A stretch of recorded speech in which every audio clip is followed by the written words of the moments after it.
नमस्कार। आप देख रहे हैं जनसत्ता। और आज हमारे साथ हैं जेएनयू के प्रोफेसर प्रवीण झा जी। और आज हम इनसे जानेंगे देश की अर्थव्यवस्था का हाल। 9 साल इस सरकार को हो गए हैं। तो इन 9 सालों में अर्थव्यवस्था किस दिशा में बढ़ी है और बढ़ रही है, इस बारे में हम प्रोफेसर साहब से जानेंगे। तो प्रोफेसर साहब, आपका बहुत बहुत स्वागत। धन्यवाद। तो सबसे पहले तो ये बताएं कि आपकी नज़र में अर्थव्यवस्था का हाल क्या है अभी। देखिए, मिला जुला के हम ये कह सकते हैं कि स्थिति में कोई खास सुधार नहीं हुआ है। अगर हम इसके पूर्व जो तकरीबन 10 वर्षों की कहानी रही है, जी। तो अगर एक समग्र आकलन किया जाए तो उस हिसाब से बहुत स्पष्ट हो जाता है कि चाहे आर्थिक गति जो है सकल उत्पाद की, उसके बारे में हम सोचें, उसके अलावा जो बहुत महत्वपूर्ण जो ऐसी आवश्यकताएं हमारी अर्थव्यवस्था की जिससे आम औरत और आम आदमी के जीवन पे बहुत असर पड़ता है, अगर उन चीजों पे ध्यान दें तो भयंकर गिरावट सी महसूस होती है। मैं आपको कुछ आंकड़े, दो तीन ऐसे आंकड़े जो बहुत कारगर इस दृष्टिकोण से हो सकते हैं, वो बताऊं। जी। एक तो आप जानते ही हैं कि जो national sample survey organisation, Hindustan का ये जो ऑर्गेनाइजेशन है, इसको बहुत ही क्रेडिबल ऑर्गेनाइजेशन माना जाता है दुनिया में। सिर्फ विकासशील देशों में ही नहीं बल्कि व्यापक तौर पे इसकी बड़ी इज्जत रही है। और अगर इसके आंकड़े को हम देखें, जो कंपेरेबल आंकड़े हैं, 11-12 में जो आखिरी, जिसको क्विंक्वेनियम वाला जो सर्वे कहते हैं, एम्प्लॉयमेंट, अनएम्प्लॉयमेंट, कंजम्पशन, ये सारी चीजों को जोड़ के जो सैंपल सर्वे होता है, उसके बाद अगला 17-18 का है। फिर उसके बाद से जो है पूरी उसकी पद्धति को बदल दिया गया, मेथोडोलॉजी को बदल दिया गया। पनगड़िया कमेटी ने जो सलाह दी, उसके हिसाब से चीजों में परिवर्तन आया है। लेकिन जो कंपेरेबल सर्वे जो थे, ये दो हैं। और बहुत महत्वपूर्ण है कि इनके जो रिजल्ट्स थे, उसको लेके हम एक आध मिनट बात करें। जी। तो बहुत चर्चा हुई थी उन 2019 के इलेक्शन के ठीक पहले कि ये लीक कर गया था किसी ने, जो है सामने ये जानकारी दे दी थी, जब तक ऑफिशियली इसको एक्नॉलेज नहीं भी किया गया था, कि जहां तक रोजगार का सवाल है, 45 वर्षों में हिंदुस्तान में बेरोजगारी की स्थिति जो है सबसे खराब है। ये कहा गया कि 11-12 की तुलना में ये तकरीबन 3 गुना बढ़ गया था। इसमें विजय जी, आपको एक मैं बात बताऊं कि वैसे भी हम जो रोजगार और बेरोजगारी का आकलन करते हैं, उसको लेके बहुत सवाल हैं। बेरोजगारी का आकलन करने में हम लोग कुछ बड़ी उदारता बरतते हैं, यानी कि जितना होना चाहिए जी। उससे जो है हम बहुत कम उसको वो हम दिखाते हैं। अलग से लेकिन वो हम अलग से भी आपसे समझेंगे कि जी आकलन का जी, किस किस तरह का आधार है और किस आधार जी में किन चीजों को शामिल किया जाता है और किन चीजों को छोड़ दिया जाता है। ठीक है, वो अलग ठीक से है, भी चलिए समझेंगे। उस पे बाद में आते हैं। लेकिन बस ये बताऊं कि आंकड़ा जो था तकरीबन, जैसा मैंने कहा कि वो उसमें 3 गुना, मतलब 277%, अगर आप उस तरीके से देखें, इजाफा हुआ था। वो इसके पहले की सरकार के आखिरी 2 साल के पहले की बात है। और ये जो 17-18 है, तकरीबन 4 वर्ष इस सरकार को हो गए थे। उसके 1 साल के बाद कोविड हो गया। कोविड के बाद जो भी आंकड़े आ रहे हैं अनएम्प्लॉयमेंट को लेके, अब अगर आप चाहे PLFS, periodic labour force survey, या तो उसको देखें, जो मेथोडोलॉजी बदलने के बाद जो एक आंकड़ों को हमें देता है, और या आप सीएमआई का जो डेटा है उसको देखें, किसी को भी देखें आप, तो इससे ज्यादा ही कंसिस्टेंटली हो रहा है। वो 7 और 8 के आसपास, कई बार 8 से ज्यादा, तकरीबन 9 को टच करता हुआ। तो ये एक अनएम्प्लॉयमेंट के बारे में हम जो है, जो बहुत महत्वपूर्ण चीज है, कर उस पे हम ध्यान दें, तो ये स्थिति रही। और जैसा मैंने पहले कहा कि 50 वर्षों में, अब अगर वो तो 17-18 में था, तो अब उसके बाद 6 वर्ष और ले लीजिए, तो जी। 50 वर्षों में जो है सबसे ज्यादा बेरोजगारी का जो आंकड़ा है वो हमारा यही है। उसके अलावा अगर एक और चीज को आप देखें, जो वही मैं 11-12 और 17-18 इन दोनों को लेके कह रहा हूं कि नेशनल सैंपल सर्वे ऑर्गेनाइजेशन जो है बेसिकली हमें कंजम्पशन के बारे में जानकारी देता है, जिससे कि पर कैपिटा कंजम्पशन जो है उसका हमें अंदाज मिल जाता है। जी। जी। तो अगर उसको देखें आप, तो पहली बार हिंदुस्तान के इतिहास में पहली बार, हम्म, वैसे ये जो कंपेरेबल आंकड़े हैं 70 के दशक से हैं, तो आप ये कह लीजिए कि अगर बहुत आप स्ट्रिक्ट इसमें होना चाहते हो तो आप कहेंगे कंपेरेबल आंकड़ा जो है 70 के दशक से है, तो उसी को हम कंपेयर करें। पहली बार ऐसा हुआ कि 5-6 वर्ष के लिए जो है आप देखते हैं कि हिंदुस्तान में प्रति व्यक्ति कंजम्पशन जो है वो घटता है। मतलब कभी एक साल में थोड़ा बढ़ जाता था, घट जाता था, वो होता था। लेकिन ये हम्म। 5 एक वर्षों का जो आप एक एवरेज निकाल के देखें आप, तो उस लिहाज से जो है ये पहली बार इस तरह की स्थिति बनी थी देश में। अगर आप, ये तो मैं पूरे भारत के बारे में बोल रहा हूं, अगर आप सिर्फ रूरल इंडिया को देखें तो तकरीबन 9% कमी आई कंजम्पशन में।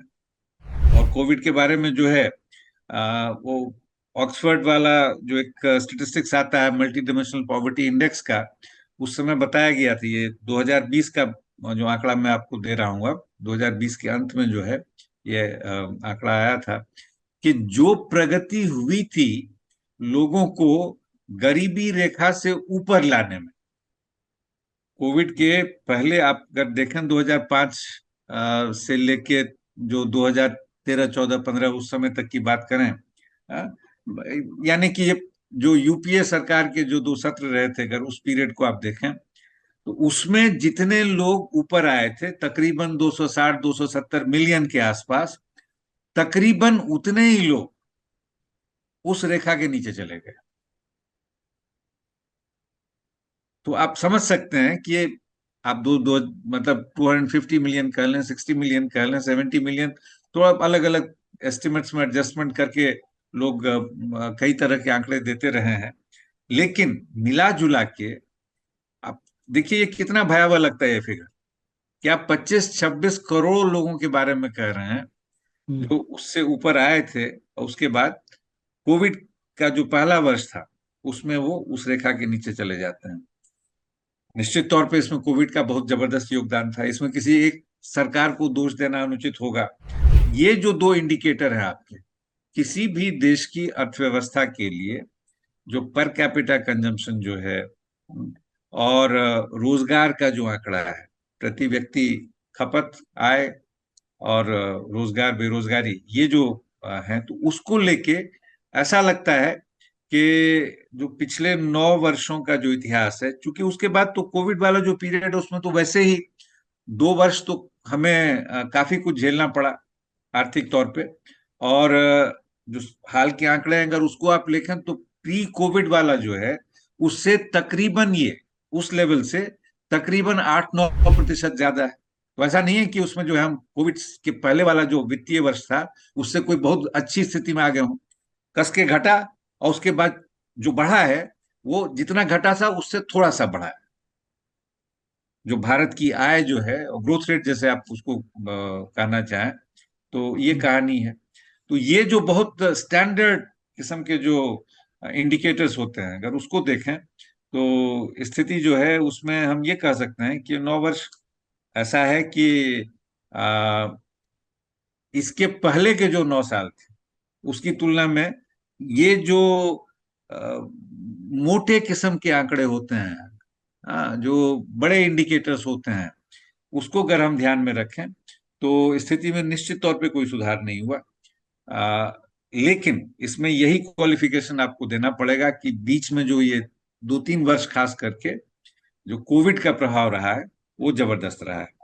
इसके अलावा अगर कुछ और आंकड़ों पे हम जाना चाहें, मसलन जो कई किस्म के जो स्कीम्स केंद्र सरकार द्वारा खास करके, राज्य सरकारों की बात अभी हम छोड़ दें, अगर उसको हम ध्यान में रखें, तो कुछ एक ऐसी चीजें हैं जिसपे चीजों को एक्सिलरेट करने की कोशिश की गई और उसका फायदा भी हुआ है। उसको निश्चित तौर पे हमें तवज्जो देनी चाहिए। मसलन जो सैनिटेशन वाला स्कीम जो था, उसको अगर हम देखें तो उसमें जो है एक उसकी गति को थोड़ा और तेज किया गया। जो ग्रामीण इलाके में घर बनाने का काम था, हम्म। तो पहले इंदिरा आवास योजना थी, उसके बाद प्रधानमंत्री आवास योजना हो गया। उसमें अगर हम देखें क्या हो रहा है, तो टॉयलेट्स का कंस्ट्रक्शन या घरों का कंस्ट्रक्शन जो है, खास करके जो हमारे समाज में ऐसे लोग हैं जो आर्थिक तौर पे मान लीजिए कि बॉटम 50-60% में आते हैं, अगर हम उनको देखें तो इस तरह की कुछ चीजें हैं जिसमें निश्चित तौर पे रफ्तार में थोड़ी बढ़ोतरी हुई। उसको अक्नॉलेज करना चाहिए। इसके अलावा कुछ एक ऐसी चीजें हैं जो नीतियों के तौर पे जो कहा जा सकता है कि अ, एक पोटेंशियली स्थिति को सुधारने के लिए कुछ प्रयास किया गया। जैसे बैंक जो इंसॉल्वेंसी वाला जो एक कानून लाया गया, और हम्म। तो इस तरह की कुछ चीजें हैं जिसमें आप कह सकते हैं कि एक लगता है कि उससे सार्थक प्रभाव कुछ पड़ा है। लेकिन एग्रीगेट में जैसा मैंने कहा, स्थिति जो है एक पहले की तुलना में कहीं से बेहतरी नहीं हो पाई है। आर्थिक विषमता की जो स्थिति रही है, ऐसा नहीं कि आर्थिक विषमता की शुरुआत जो है, शुरुआत इसी रिजीम में हुई, यानी कि पिछले 9 वर्षों में हुई, ऐसा नहीं है। आर्थिक विषमता पहले से ही बढ़ रही थी, लेकिन उसकी बढ़ोतरी की जो रफ्तार है वो भयंकर तरीके से और बढ़ी है। तो इसके कई मापदंड हैं। मसलन अगर आप ऑक्सफैम इंडिया ने जो रिपोर्ट निकाले, उसमें कई प्रतिमान हैं।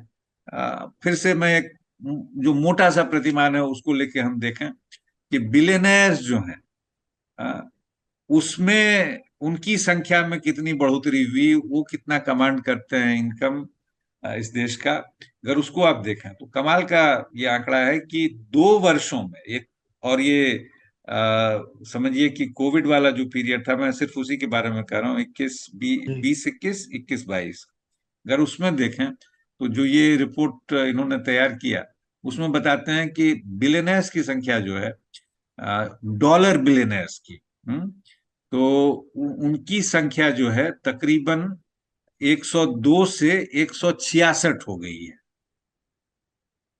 दो भारत में। वर्षों में, ऐसे पीरियड में, जबकि आर्थिक व्यवस्था बिल्कुल चरमराई हुई थी। कोविड की मार, कोविड के पहले मैंने आपको बताया ही कि हम किस डायरेक्शन में जा रहे थे।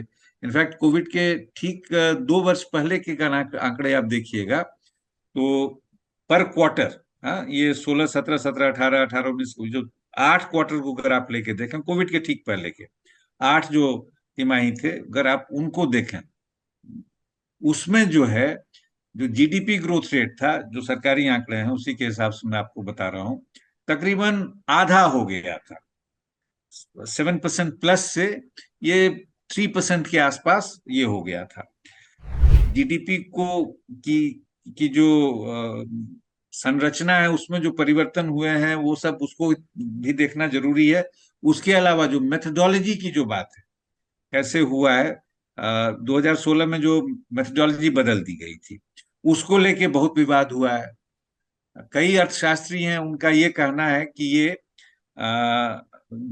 इसका फोकस अनऑर्गेनाइज सेक्टर पे काफी कम हो गया है, और अगर अनऑर्गेनाइज सेक्टर जो है परेशानी में आता है और उसमें उसकी हालत और खस्ता होती जाती है, इस सेक्टर को देखते हुए अपना ग्रोथ एस्टिमेट्स कर रहे हैं, तो ये भ्रामक है, ये ओवरस्टेट करता है ग्रोथ रेट को। एग्रीकल्चर, एग्रीकल्चर का अगर आप देखें, यूपीए के दौरान जो है, मतलब अगर आप पिछले 25-30 वर्षों का इतिहास देखें, तो उसमें एक जो बहुत भयावह चीज शुरू हुई हिंदुस्तान में, 90 के दशक में, और 90 के दशक के उत्तरार्ध में 96 97 के आसपास जो है आप देखते हैं।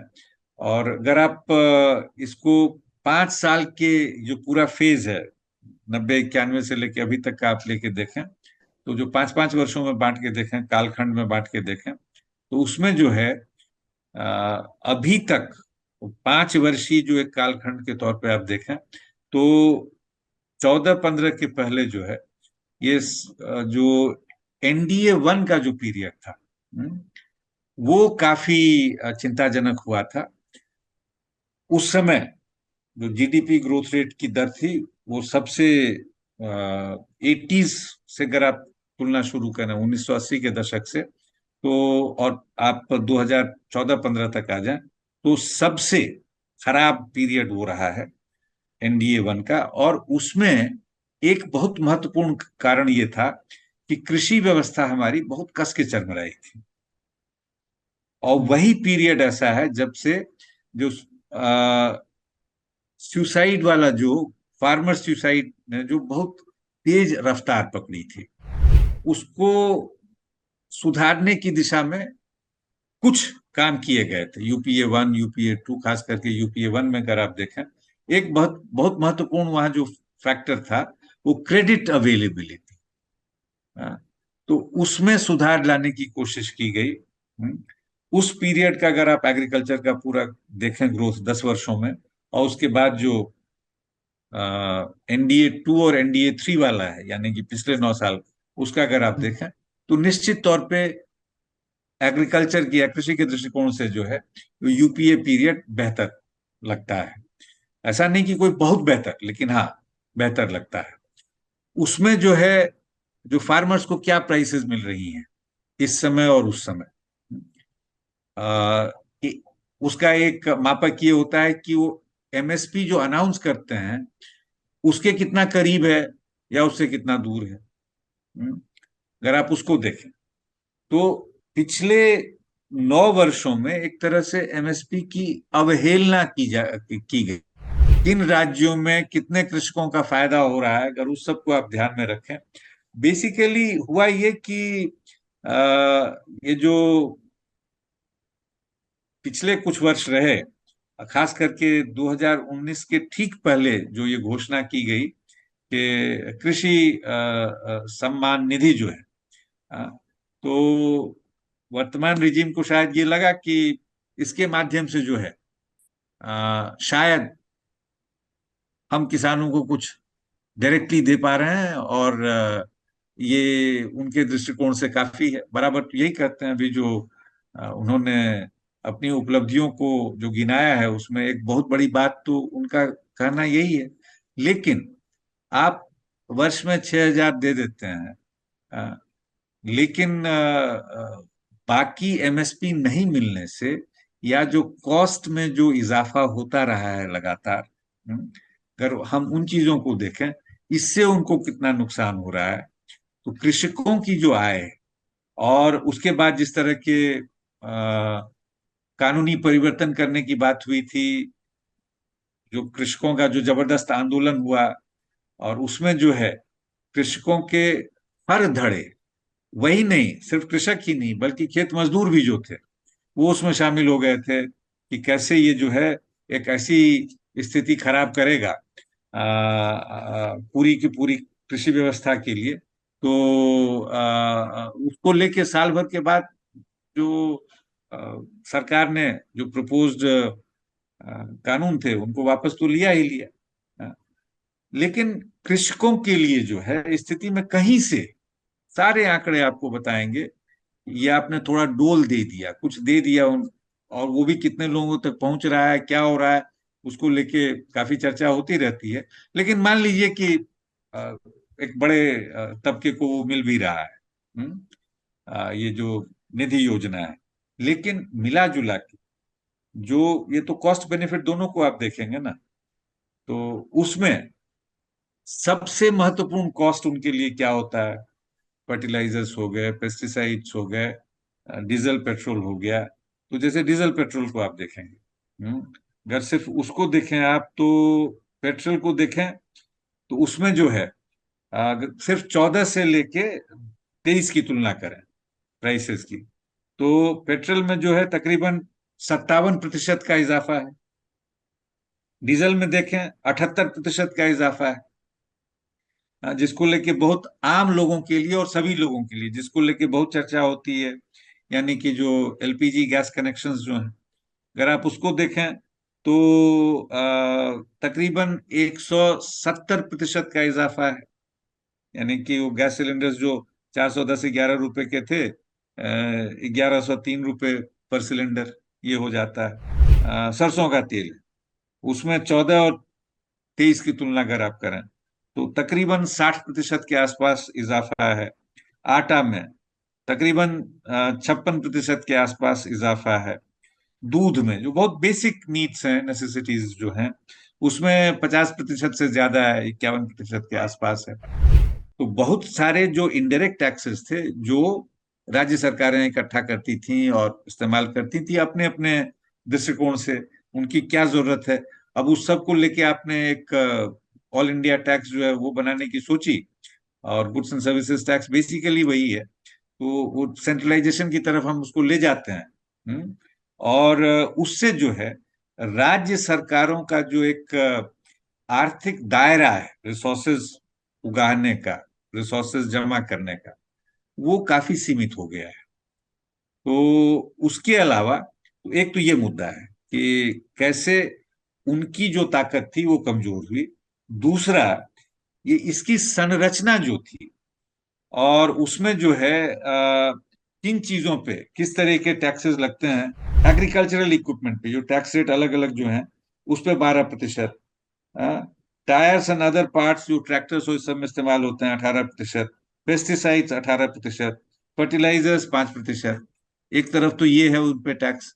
सोना पे कितना है, हीरा जवाहरात पे कितना है, 2-3%। तो हम कर क्या रहे हैं, ये जो एक इनिक्विटी है टैक्सेस को लेके, तो ये जीएसटी जिस तरीके से लाया गया, और इसमें जो है इसका एक इनडायरेक्ट एडमिशन केंद्र सरकार की तरफ से ही, अगर आप उस आंकड़े को मैं आपको बताऊं कि 2017 और 22 के बीच में जो केंद्र सरकार रही है, इन्होंने तकरीबन हर दूसरे दिन नियम कानून में परिवर्तन किया है। 869 नोटिफिकेशंस, 143 सर्कुलर और 38 ऑर्डर।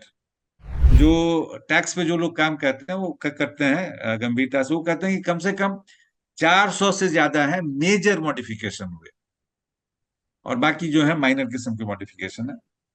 मिला जुला के मैं ये कह रहा हूं कि अगर आपकी संरचना ही जो है वो इतनी परेशानी का आलम खड़ा कर सकती थी तो थोड़ा और सोच लेते। एक जो ग्रोथ रेट होता है उसमें तीन चार चीजें बहुत महत्वपूर्ण होती हैं। एक तो होता है कि कंजम्पशन डिमांड, वो एक तो प्राइवेट कंजम्पशन डिमांड होता है, एक गवर्नमेंट कंजम्पशन डिमांड होता है। उसके अलावा गवर्नमेंट इन्वेस्टमेंट है, प्राइवेट इन्वेस्टमेंट है। ये जो इंटरनल चीजें हैं, चारों पे हमारी क्या स्थिति हुई। आप यूपीए के जो एवरेज आंकड़े हैं, यूपीए में जैसे मान लीजिए कि प्राइवेट इन्वेस्टमेंट का जो था, उनके आखिरी वर्षों में, या यूपीए 2 का आप एक एवरेज निकाल के देख लीजिए, वो तकरीबन 25-26% के आसपास था।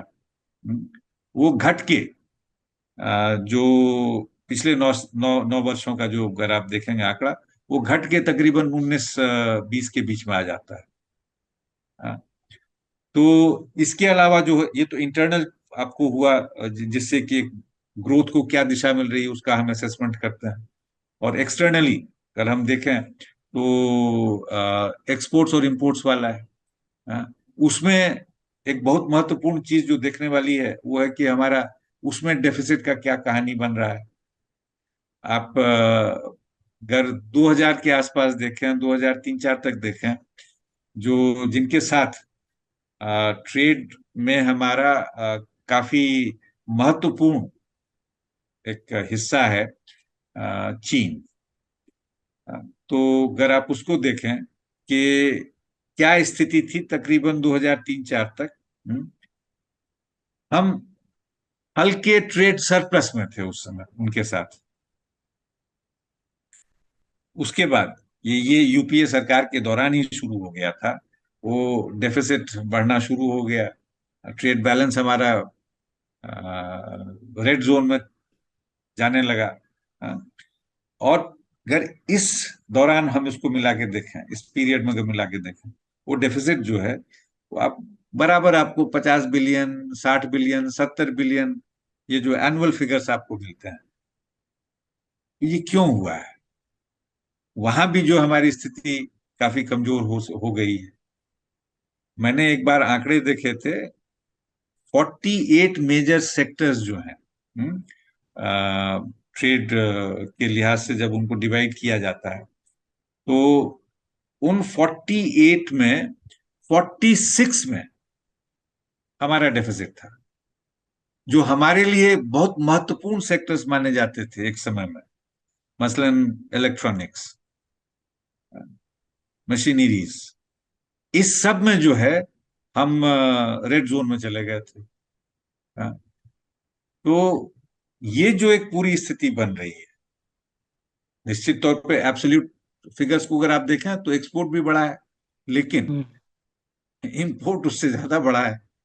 तो ये जो पूरी एक स्थिति है, उसका जो हमारी अर्थव्यवस्था पे असर हो रहा है, तो इस इनको अगर हम इस चर्चा में ले आए, तो जैसे मैंने कहा कि domestic demand, external demand net में, और इसमें जो इन्वेस्टमेंट, कंजम्पशन, सारी चीजों को देखें, तो लगता है कि जो पिछले 9 वर्ष रहे हैं उसमें मिला जुला के हमारी स्थिति कमजोर हुई है। ये जो मैंने 25%, 19%, ये सब जो आपको आंकड़े दिए, ये as a percentage of GDP, जो हमारा सकल उत्पाद है, उसका प्रतिशत के तौर पे अगर हम इसको देखें, हाईएस्ट ये पहुंचा था तकरीबन 38-39% तक।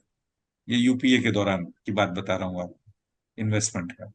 खैर वो एक आउटलायर था, लेकिन वो 30 से ज्यादा जनरली चल रहा था यूपीए 1 में।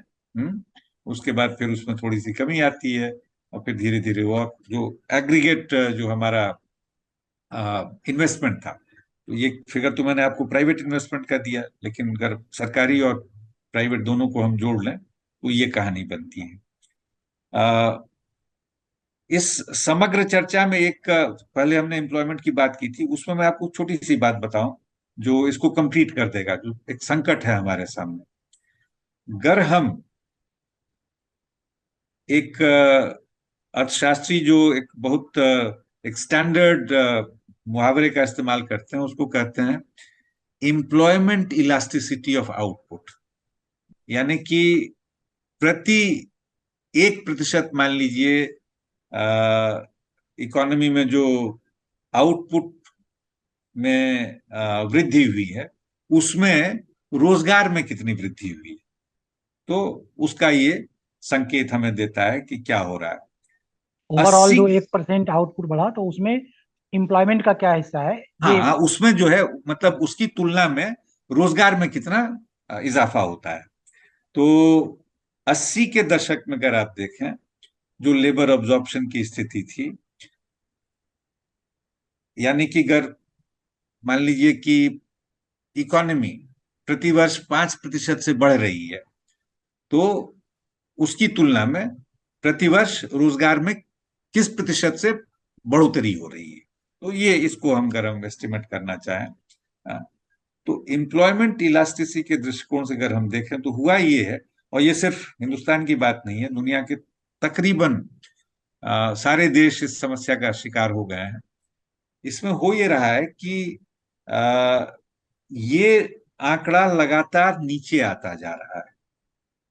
इसलिए 80 के दशक के अंत में, उत्तरार्ध में आप देखेंगे एक परिभाषा, एक एक मुहावरा जो है वो बहुत ही प्रचलित हो गया था, जॉब लेस ग्रोथ। एक ये आप वर्ल्ड बैंक की रिपोर्ट्स देखें, यूएन रिपोर्ट्स देखें, आईएलओ के रिपोर्ट्स देखें, सब इस चिंता के बारे में लगातार बात कर रहे थे। ओईसीडी के रिपोर्ट्स देखें, तो 80 के दशक में जो है, मान लीजिए कि प्रतिवर्ष तकरीबन 2% जो हमारे वर्कफोर्स में जो लोग आ रहे थे उसमें से 2% तकरीबन शामिल हो रहे थे। वो घट के 90 के दशक में उसका आधा हो गया था। तो वहीं से 90 के दशक से ही, जब जिसको हम नव उदारीकरण नीतियों की जो शुरुआत कर सकते हैं, वो 80 के दशक में धीरे धीरे हुआ था, लेकिन 91 जो है उसमें एक बहुत जबरदस्त परिवर्तन हुआ। उसकी रफ्तार में बहुत जबरदस्त तेजी आई थी। तो 90s में हम देखते हैं वो तकरीबन आधा हो जाता है। 90 के दशक के उत्तरार्ध में वो तकरीबन एक चौथाई हो जाता है, 0.6%। 2% घट के वहां पे पहुंच गया था। अगर आप 14, 15, 15, 16, सॉरी, 16, 17 ये पीरियड देखें, तो ये जो है ये जॉब लॉस हो जाता है। ग्रोथ ग्रोथ हो रहा है, हम्म।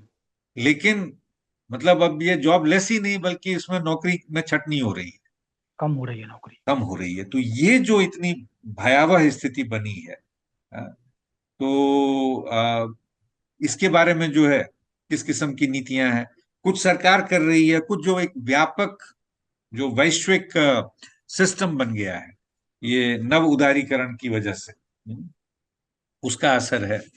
तो इसमें बहुत सारे फैक्टर्स काम करते हैं, लेकिन मूल बात यह है कि सरकार के हाथ में क्या है, कितना नहीं है, क्या कर सकते हैं, उसको लेके क्या हुआ है। इसलिए मैं उन्हीं चीजों को एम्फेसाइज कर रहा था। मसलन जो बिल्कुल एक इल कंसीव डिमोनेटाइजेशन जो किया गया। हम्म। अभी जैसे अब ये 2000 वाले करेंसी नोट को आपने अचानक, इसका झटका लगेगा। हाँ, चूंकि इसका शेयर कम था इकोनॉमी में, तो इसलिए वो उतना ज्यादा नहीं होगा। और वैसे भी ये जो सामान्य जन थे शायद इसका कम इस्तेमाल करते थे, तो उन पे उतना ज्यादा असर नहीं होगा। लेकिन असर तो होगा थोड़ा बहुत। मतलब टोटल अर्थव्यवस्था के लिए बोल रहा हूँ। जीएसटी और डीमोनेटाइजेशन ने जहां पे हमारे देश का बहुत बड़ा दायरा जीता है, काम करता है, करती है, जो लोग उससे जुड़े हुए हैं, उन सब पे एक टोटल, जिसको कहिएगा ना कि एटम बॉम्ब गिराने वाली बात, वो एक तरह से वो थी। हम्म। जी। और उसमें उसके बाद जो है ये जो कोविड का प्रकोप आया, अब जैसे अगर उस पीरियड को देखें, तो उनमें तो ये स्थिति थी नहीं कि वो सप्ताह, 10 दिन, महीना भर भी जो है अपने आप को चलायमान स्थिति में रख सकें। वो कहते हैं ना कि रोज कुआं खोदना और रोज पानी पीने वाली बात थी उनकी। तो आपने 3 महीने का लॉकडाउन कर दिया, तो उनकी जो स्थिति हुई, उसमें जो है फिर आपने असिस्टेंस अनाउंस किया, लेकिन उसमें कितने प्रतिशत को मिला, क्या मिला, नहीं मिला।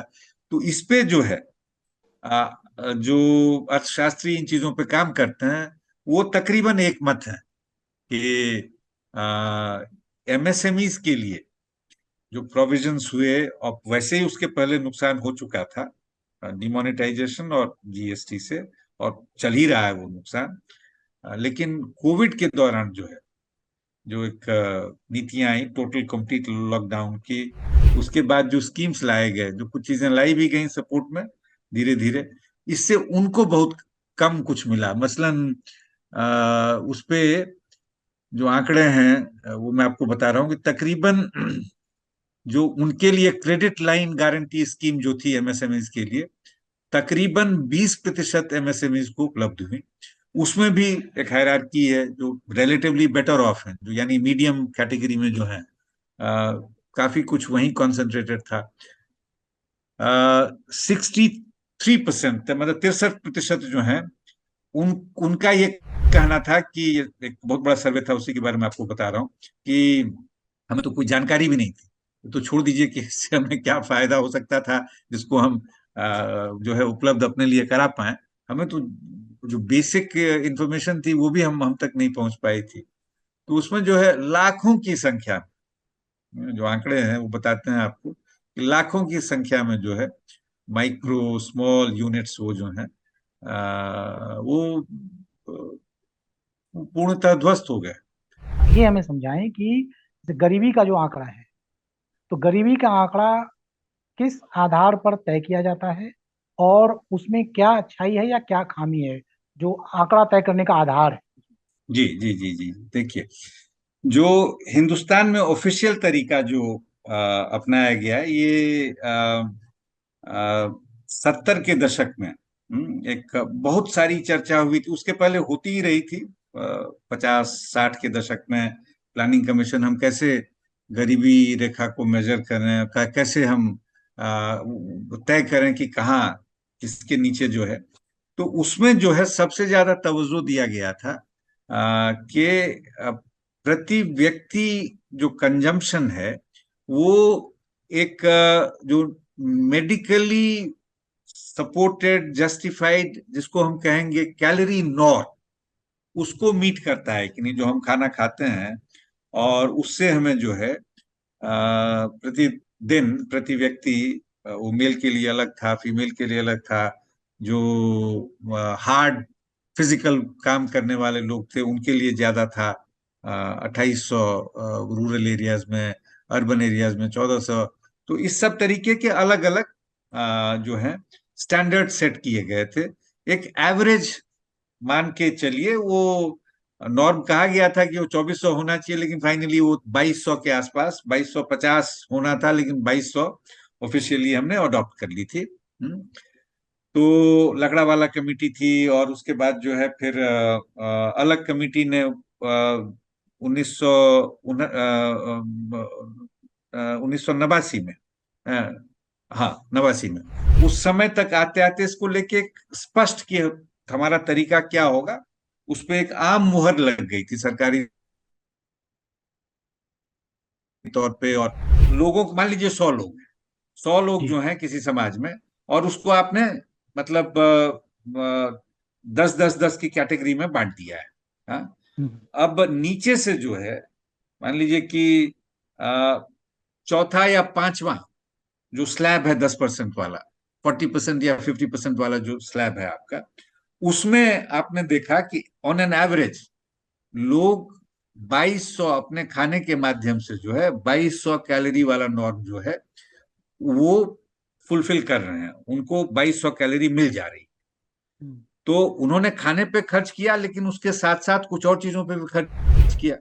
हाँ, वो कपड़े पे हो सकता है, मूलभूत जरूरतें और भी उनकी जो है, ठीक है, वो सब इसमें जब आप उसको कैलकुलेट करते हैं पॉवर्टी लाइन को, तो आप जो है ये नहीं देख रहे हैं कि वो किस चीज पे खर्चा और किन चीजों पे खर्चा किया, बस आप ये देख रहे हैं कि इस किस स्लैब में जो है आपको ये 2200 वाला नॉर्म जो है फुलफिल हो रहा है। हम्म। उसके ऊपर जो है ऑब्वियसली वो हो रहा है, उसके नीचे जो है नहीं हो रहा है। तो मतलब ये उसमें, हुआ कि अगर अगर वो 2200 कैलोरी ले रहा है, हाँ सपोज उसने उसने खाना अच्छा खा के 2200 कैलोरी ले लिया, हाँ, लेकिन लेकिन अब उसके पास कपड़े के लिए पैसे नहीं बचे, तो भी वो जो है गरीब नहीं माना जाएगा। नहीं माना जाएगा। हाँ, हम्म। मतलब हो सकता है कि आ, कपड़े पे जितना जो एक आप कहिएगा कि ठीक ठाक खर्च होना चाहिए था, वो नहीं हो पाया है, शिक्षा हम्म। पे वो नहीं हो पाया है, लेकिन खर्चा वो हर चीज पे हो रहा है उनका, उस कैटेगरी में जो लोग हैं। हाँ, लेकिन ये है कि जो कैलोरी नॉर्म है वो जो है उसकी भरपाई हो जा रही है उसमें। तो जैसे मान लीजिए कि 10 हाउस होल्ड है उसी वाले कैटेगरी में, हाँ, तो उसमें जो है, मतलब जब मैंने कहा ना कि 100 हाउस होल्ड का हमने 10-10 में बांट दिया है, एक हाउस हम्म। होल्ड जो है वो कैलोरी मेरे खाने पे जो है, मान लीजिए कि थोड़ा ज्यादा खर्च कर रहा है, कोई थोड़ा कम कर रहा है उसी कैटेगरी में, लेकिन ऑन एन एवरेज उस स्लैब में आप अगर आप देखेंगे कि जो है कैलोरी नॉर्म पूरा हो जा रहा है। हो सकता है हर हाउस होल्ड का नहीं हुआ, कोई थोड़ा ज्यादा भी होगा, थोड़ा कम भी होगा। हाँ, किसी का कपड़े पे थोड़ा ज्यादा है, किसी का कम है, लेकिन जो, तो उस जो जिस स्लैब में वो कैलोरी नॉर्म जो है उसको हम पूरा देखता, मतलब क्या कहा, जब जहां वो पूरा हो रहा है, उसमें टोटल एवरेज जो एक्सपेंडिचर है वो क्या है। ये सिर्फ हम्म। फूड का एक्सपेंडिचर नहीं है, बाकी चीजों का भी एक्सपेंडिचर है। तो अब उसमें जो है अगर 10 लोग हैं तो उसमें सब का जो एक्सपेंडिचर है अलग अलग है, लेकिन ऑन एन एवरेज हम्म। वो कैलोरी रिक्वायरमेंट जो है, जो पूरे ग्रुप की, वो 10 वाला जो ग्रुप है, वो मतलब 2200 पे हम्म। है। तो आप उसमें जो एवरेज एक्सपेंडिचर जो टोटल है, उसको आपने एक पॉवर्टी लाइन बना दिया। तो सिर्फ ये फूड एक्सपेंडिचर नहीं है, बल्कि और भी चीजें हैं। आगे जैसे हम बढ़ते चले गए, होता ये रहा कि ये ऑफिशियल लाइन तो था। अब उसमें जो मुद्रास्फीति है, इन्फ्लेशन जो है, उस हिसाब से मान लीजिए कि मुद्रास्फीति का दर जो है वो 5% है। तो आपने उस लाइन को फिर 5% से आगे बढ़ा दिया। मान लीजिए पहले वो 50 रुपया था, तो अब आप कहेंगे 5% बढ़ा है, तो 52.5 रुपया हो गया। या 10% है तो उसी उसी हिसाब से वो अपना बढ़ाते गए, उस तरह से एडजस्ट करते चले गए। इफेक्टिवली हुआ ये कि 80-90 के दशक में लगातार उसके बाद वो कैलोरी से डीलिंक हो गया, क्योंकि आपने टोटल जो एक्सपेंडिचर बनाया था उसमें सिर्फ आप इन्फ्लेशन से या मुद्रास्फीति से बराबर एडजस्ट कर रहे हैं। और इस दौरान हो ये रहा था कि कैलोरी रिक्वायरमेंट जो थी, अगर आप उसको डायरेक्टली देखते, तो ऐसे लोग जो कैलोरी डिप्राइव्ड थे उनकी संख्या में बढ़ोतरी हो रही थी। तो जब आपने पूरा उस लाइन को सिर्फ एडजस्ट करना शुरू किया, इन्फ्लेशन से इंडेक्स करते हुए किया, तो उससे हमें लगता था कि जो गरीबी है हमारी घट रही है तेज रफ्तार से। लेकिन अगर आप वापस कैलोरी पे चले जाते, हाँ, जो हमने तय किया था शुरू में, तो ऐसा हो नहीं रहा था। तो ये एक बहुत बड़ा डिबेट 80-90 के दशक में हिंदुस्तान में हुआ। तो कुछ अर्थशास्त्री थे, वो कहते थे कि भाई इसको तो हमें ये मान के चलना चाहिए कि ये सबसे महत्वपूर्ण पक्ष है। बेसिक फूड और उससे जो कैलोरी जनरेट होती है, इसको डायरेक्टली हमें जरूर कैलकुलेट करना चाहिए। ऑफिशियल प्लानिंग कमीशन का तरीका, सरकारी तरीका ये हो गया कि नहीं, एक बार जो हमने लाइन तय की थी उसको सिर्फ हम इन्फ्लेशन से एडजस्ट करते रहे, फिर हम कैलोरी को नहीं देखें। बाद के वर्षों में बता रहा हूं मैं आपको। तो ये दो अलग चीजें हो गई। ये कहना शुरू किया कि भाई ऐसे जो इन्फ्लेशन से आप एडजस्ट करके लाइन को बढ़ाते चले जा रहे हैं और कह रहे हैं कि साहब पहले अगर 100 रुपया था, अभी 110 रुपया पॉवर्टी लाइन हो गया बिना कैलोरी को देखे हुए, तो ये ठीक नहीं है। सरकारी तंत्र में ये हो रहा था कि नहीं नहीं कोई बात नहीं, वो ठीक है, क्योंकि धीरे धीरे लोग जो है हार्ड मैनुअल लेबर की बजाय वो सॉफ्ट जॉब्स में चले जाते हैं तो उनकी जो रिक्वायरमेंट है वो भी कम हो जाती है, डाइटरी चेंजेस होते हैं। इस पे बहुत बड़ा बहस है। अब इससे जो है लोगों का पॉवर्टी वास्तव में बढ़ रहा है, घट रहा है, क्या हुआ? सरकारी जो परिभाषा है, जिस तरीके से मैंने बताया आपको, इन्फ्लेशन से एडजस्ट करने वाला, उसमें तो वो घट ही रहा था लगातार। लेकिन अगर हम इसको देखें कि कैलोरी वाला जो मुद्दा मैं आपके सामने लाया, तो अगर उसको लेके देखें, तो उसमें जो है इनफैक्ट ठीक उल्टा हो रहा था। इंसिडेंस ऑफ पॉवर्टी जो है वो बढ़ता चला गया था। तो ये अपने आप में बहुत बड़ा विवाद है। तो एक तो ये तरीका है पॉवर्टी वाला। दूसरा क्या है? मल्टी डायमेंशनल पॉवर्टी, यानी कि उसमें आप एजुकेशन को भी देखें, हेल्थ को भी देखें। तो हाल के वर्षों में, जैसे अभी नीति आयोग का एक जो लेटेस्ट 2021 का एक सर्वे जो है, वो इन चीजों को लेके देखता है कि बाकी इन इंडिकेटर्स को हम कैसे उसमें शामिल करें। इसके लिए जो एक विस्तृत मेथोडोलॉजी कुछ अर्थशास्त्रियों ने, सबीना अलकार, फॉस्टर, इन लोगों ने, थॉरबेक, इन सब लोगों ने डेवलप किया। अब उसका इस्तेमाल हमारे यहाँ भी हो रहा है, ऑफिशियल ढंग से इस्तेमाल कर रहा हूँ। बाकी तो एकेडमिक्स कर ही रहे थे। तो उसमें क्या आंकड़े निकल के आ रहे हैं, तो इसको मल्टी डायमेंशनल पॉवर्टी वाला जो है, तो उसमें और चीजों को भी इंक्लूड किया जाता है, सिर्फ फूड नहीं बल्कि नॉन फूड वाले जो, उसको डायरेक्टली हम उसका क्या क्वेश्चन होना चाहिए, कैसे हम उसको निश्चित हो कि कम से कम इतना लिटरेसी पे जो खर्च इतना होगी, कम से कम शिक्षा का जो है ये कंपोनेंट उसको हम डायरेक्टली उसमें इंक्लूड करें। हेल्थ पे जो होना चाहिए, तो उसके जो आउटकम इंडिकेटर्स हैं, चाहे वो अवॉइडेबल मॉर्बिडिटी हो, एक्सटेंट ऑफ लिटरेसी हो, इन सारी चीजों को उसमें फिर इंक्लूड किया जाता है। तो ये दो एक तरीके से पैरेलल स्ट्रीम पे धीरे धीरे काम 70 के दशक से ही होता रहा है। और लेकिन हमारा जो official estimate by and large अभी तक रहा है, तो इसीलिए आपको शायद याद होगा कि 90 के दशक में, 2000 के आसपास, 2000 के बाद कई बार ये हुआ कि साहब हमें फिर से रिविजिट करना चाहिए हमारे पॉवर्टी लाइन को। तो तेंदुलकर कमेटी, रंगराजन कमेटी, बहुत सारी कमिटीज बनी, हाँ, लकड़ावाला कमेटी, ये सब जो है। लेकिन ये अपने आप में एक ऐसा एरिया है जिसपे कि कहीं कोई आम रजामंदी नहीं है, कोई जो कहेगा आप सहमति बन गई हो, ऐसी नहीं जी है। जी। जी 2011 में जो लेटेस्ट डाटा तो गरीबी का भी 2011 का ही है सरकारी। जी जी, हाँ हाँ हाँ। तो वो किस 11-12 आधार पर? वाला जो, जी। जी जी, तो वो किस आधार पर आया है? नहीं, वो तो जो ऑफिशियल तरीका है उसी को लेके उसको एडजस्ट किया गया था, तेंदुलकर कमेटी ने जो रिपोर्ट दिया था। लेकिन वो हम्म भी एक बहुत आर्बिट्ररी एडजस्टमेंट था। हाँ, कि प्रति व्यक्ति जो है, अगर आपको, आप 27 रुपए से ज्यादा आपका एक्सपेंडिचर है या कम है, रूरल में, अर्बन में 27 और 31 ये था, तो हम्म। फिर लोगों ने कहा कि साहब इसमें सारे खर्चे कैसे हो सकते हैं, इसमें आप खाना भी खा लीजिएगा और आपका जो बाकी सारे खर्चे कैसे हो सकते हैं। तो तेंदुलकर कमेटी ने उसको अपवर्डली रिवाइज किया था। तो वो जो चीज थी, तो उससे जो है फिर आंकड़े थोड़े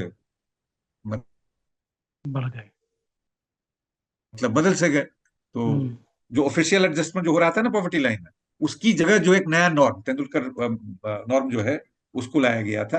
अब जैसे जो गरीबी मापने का तरीका हमने जाना, अब बेरोजगारी को लेकर, बेरोजगारी में जैसे आप बता रहे थे कि बहुत सारी हाँ, चीजें हैं जो कंसिडर की जाती हैं, नहीं की जाती हैं, तो बेरोजगारी मापने का जो पैमाना है वो क्या है और उसमें किस तरह की विसंगतियां हैं? देखिए उसमें एक जो बेसिक समस्या जो मैं देखता हूं, हम लोगों को रोजगारी बताने में बड़े उदारवादी हैं। मसलन एक है, वीकली स्टेटस मेजर है। उसमें क्या है कि अगर पिछले सप्ताह में, रेफरेंस पीरियड एक सप्ताह हो जाता है ये वीकली स्टेटस मेजर करने के लिए, तो अगर आपने किसी दिन 1 घंटे भी काम किया, तो आपकी गणना होती है जिनके पास रोजगार था। इसी तरीके से, तो ये एक स्टॉक मेजर है। इसी तरीके से एक करंट डेली स्टेटस होता है, उसमें दिन को दो हिस्सों में बांट दिया जाता है। रेफरेंस पीरियड फिर एक सप्ताह है। उसमें अगर किसी धड़े में, ये जो 2 धड़े हैं दिन के, उसमें 4 घंटे में अगर आपने 1 घंटा भी काम किया, तो आपको काउंट कर लिया जाता है फुली एम्प्लॉयड। तो ये इसलिए मैंने कहा कि हम बड़े लिबरल होते हैं काउंट करने में, कि मतलब रोजगार का जो आंकड़ा है, जो यूजुअल स्टेटस वाला जो है, उसमें पूरे साल भर को रेफरेंस पीरियड लिया जाता है।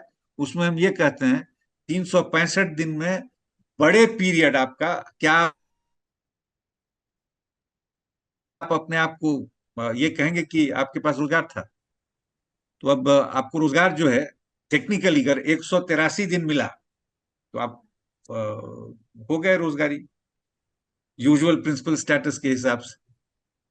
तो ये एक समस्या रही। तो इन जनरल हमारा जो तौर तरीका रहा है, वो ये रहा है कि भाई अगर 183 दिन कोई कर रहा है, तो शायद तकरीबन साल भर कर ही रहा होगा।